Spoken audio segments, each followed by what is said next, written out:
Venezuelans once roamed stores famously claiming, "Dame dos," I'll take two, as a tribute to their wealth. But the citizens of what was once Latin America's richest nation are now confronting a devastating reversal of fortune with an extremely impoverished populace. But what caused this? Some speculate that it was an interstate-related issue, whereas others believe that outside factors are to blame. However, to understand the downfall of this country, we must go back in time to before its failure and watch how it began to flourish until its untimely demise. Venezuela's rise to fame began with its infamous oil reserves, namely the biggest in the world. Venezuela went from producing 1 million to 137 million oil barrels. Thus, by 1929, their annual oil production had risen so much that it became the second in oil production after the United States. This allowed for the bolivar, their currency, to increase, and oil accounted for 90% of their exports. And Gomez's successors wanted to reform the oil sector in order to bring money to the funds of the government. Thus, they implemented the hydrocarbons law in 1943. This law required foreign companies to give half of their oil profits to the state.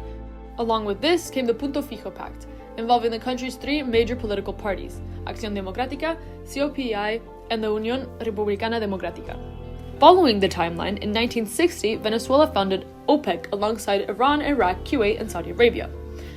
Then, in the 70s, things started to look up, but also became rocky for the state. With the 1973 oil crisis, the oil prices surged, and thus Venezuela had the highest per capita income in Latin America. However, over the next 2 years, the windfall added $10 billion to the state coffers, giving way to corruption. Thus began its downfall.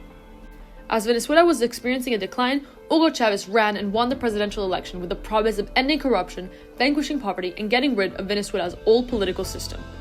Chavez was extremely loved by the country and was well known for his charisma. Thus, his election was an easy process. In the following year, he launched an anti-poverty program called Plan Bolivar 2000 and proposed a constitutional rewrite.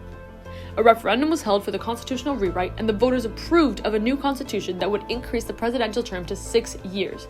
It would also expand presidential powers and convert the two-house National Assembly into a one-house legislature. Now, this was the first time in Venezuelan history that a constitution was approved by popular referendum. His presidency brought a newfound hope to the citizens, as things began looking up once again for Venezuela. Especially in 2004, which was a key moment in his presidency, when oil prices surged and the economy boomed. He then spent the profits on social welfare programs for the poor. Chavez spent billions from profits on social welfare programs and managed to reduce poverty by a half. And though the programs helped the poor, it ultimately pushed back any real progress the country had made since its decline. Chavez did not manage to scale back the Venezuelan dependence on oil, thus allowing it to remain with their resource curse or trap. His social program relied on taking over businesses, controlling the currency, and high oil prices, which eventually ended up crashing. Chavez then began facing some controversy in 2007, when he held yet another referendum to retract the amended constitution that he proposed only 8 years prior. His detractors, however, said he was only using these reforms to become a dictator. In the following years, Chavez got sick and passed away, and his predecessor, Nicolás Maduro, was set to follow his legacy. This, however, quickly showed to be the furthest thing from reality.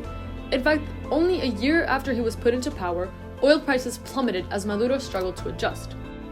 This was because it was hard for him to succeed after inheriting a country crippled by inflation and shortages of consumer goods.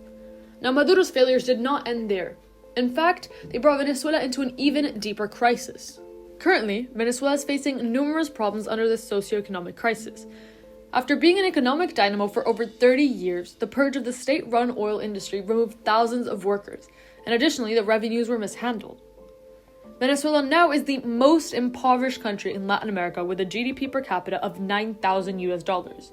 It has the second worst refugee crisis with over 5 million Venezuelans fleeing around South America, and over the years has had the highest inflation rate in the world.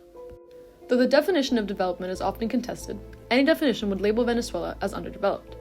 The most common definition of it is sustaining an increase in the standard of living in a society. However, it is commonly considered to be measured by economic growth. Other, more liberal perspectives would argue that there are more factors involved in development, such as human rights and democracy. So whether it be from a liberal or realist perspective on what contributes to development, both would agree that Venezuela is overwhelmingly underdeveloped. Let's look into what factors go into Venezuela's underdeveloped state. Firstly, its economy is grossly mismanaged by the government. Their economy is almost fully reliant on their oil revenues. Venezuela faces the resource paradox. This is a phenomenon about countries that have an abundance of natural resources. It essentially refers to the failure of resource-rich countries to profit off of their natural capital. This failure can be attributed to numerous factors, the main one being corruption, which can be seen through the $100 billion that were embezzled in the late 90s during the time in which Venezuela's economy was booming. Then, according to the modernization theory, a country can only develop if it follows the economy of a developed country. However, Venezuela has already tried this with the economic systems, but it only worsened the economy because they weren't prepared. There is no end in sight to the political crises that have overwhelmed Venezuela and spilled over into its neighboring countries for the past several years. In fact, the protracted fight for control over the country has only meant additional suffering for its citizens, who have already lived in the most dire conditions outside a war zone in recent memory. 23 years ago, Venezuelans gave Hugo Chavez, a left-leaning populist, the chance to deliver on his promises of repairing the deteriorating democracy and improving their daily lives. And yet the opposite happened. Today, Venezuela is a failing authoritarian state, beset by humanitarian emergency and the silencing of dissent.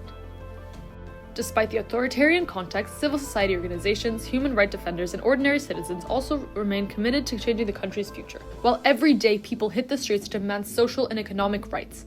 In 2022 alone, Venezuela recorded over 5,000 protests.